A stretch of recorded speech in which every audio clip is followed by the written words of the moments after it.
فرید این همه میگفتی بیا اهواز بهت خوش میگذره کو چرا کسی نیست؟ همه حرفات لافو داره؟ دیگه ناموسن نزنی این حرفو. بچه اهواز حرفش حرفه، لافزن نیست. حالا این همه جا چرا وردیمون نره بستنی فروشی؟ ببین من هر موقع میام اهواز اول میام بستنی مرو. یادش بخیر بابای خدا بیامرزم بچه بودم همیشه منو میآورد اینجا. از این بستنیه که تهران خودمون هم پره. مزهش واقعا فرق میکنه. با شیر گاو میشه. مهمان شما؟ آره تازه از تهران اومده. خیلی خوش آمدن. مهمان شما مهمان ما هم هستش. چی شد الان؟ یارو مهمونمون کرد. تو که میگفتی اهواز پر دختر پسر خوشتیپه، نمیدونم ماشین خفنه کو، من چیزی نمیبینم که. ای بابا همه میدونن دیگه لوله خوشتیپا ناموسن تو جنوب ترکیده. بریم یه دور بزنیم؟ با چی با حساب؟ دیگه نزنی این حرفو. پس چی؟ حالا بهت میگم.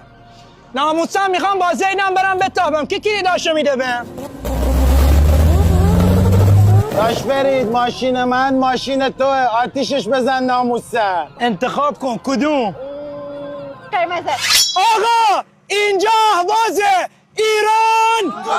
شو دستمون پی که آب جو تگری فقط با پسته میزنیم چرس رو لبم جی میچرخه فقط با فامیلی به میگه بیبه نکنی